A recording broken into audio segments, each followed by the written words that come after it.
Signal ಅಲ್ಲೂ movement ಆಗೋದಿಲ್ಲ ಅಂತೇಳಿ, ಅಲ್ಲಿ ಹಂಪು, ಅದೇ ಸಿಗ್ನಲ್ ಅಲ್ಲಿ ಪಾಟೋಲು, ಅವನಿಗೆ ಬರೋದೇ 30 ಸೆಕೆಂಡ್ ಸಿಗ್ನಲ್.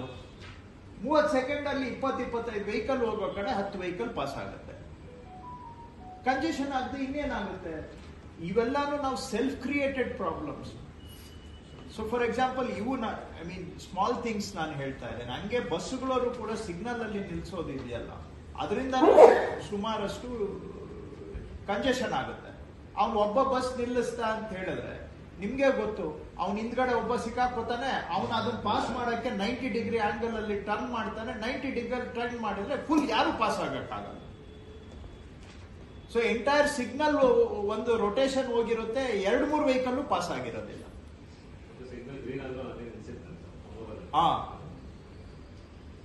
ಸೊ ಅದಕ್ಕೋಸ್ಕರ ಈ ಸಿಗ್ನಲ್ ಐ ಮೀನ್ ಜಂಕ್ಷನ್ ಅಲ್ಲಿ ನೀವು 75 metre, no stopping, no parking also.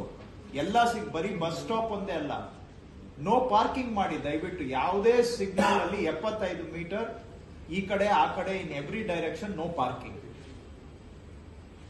Right. Bus ಸ್ಟಾಪ್ಗಳು ಕೂಡ 75 ಮೀಟರ್ ದೂರ ಇರಬೇಕು. ಜಂಕ್ಷನ್ ಅಲ್ಲಿ ಕೂಡ ಯಾರು ಪಾರ್ಕಿಂಗು ಮಾಡೋ ಆಗಿಲ್ಲ, ಫುಟ್ಪಾತ್ ಎನ್ಕ್ರೋಚ್ಮೆಂಟ್ ಮಾಡೋ ಆಗಿಲ್ಲ, ಮತ್ತೆ ವೆಂಡಿಂಗು ಮಾಡೋ ಹಂಗಿಲ್ಲ. ಯಾರು ಬೀದಿ ಬದಿ ವ್ಯಾಪಾರಿಗಳು ಕೂಡ ಸಿಗ್ನಲ್ ಅಲ್ಲಿ ಇರಬಾರ್ದು, ಕರೆಕ್ಟ್.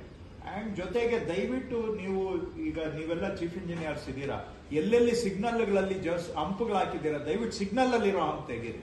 ಅಂಡ್ ಫಸ್ಟ್ ಸಿಗ್ನಲ್ ಅಲ್ಲಿರೋ ಪಾಟೋಲ್ಗಳನ್ನ ಫಿಲ್ಅಪ್ ಮಾಡಿ ಪ್ಲೀಸ್.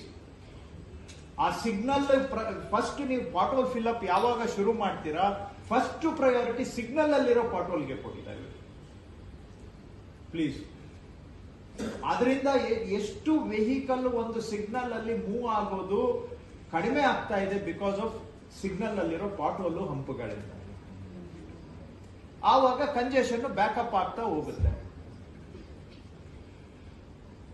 ರೈಟ್. ನಾವು ಕಮಿಂಗ್ ಬ್ಯಾಕ್ ಟು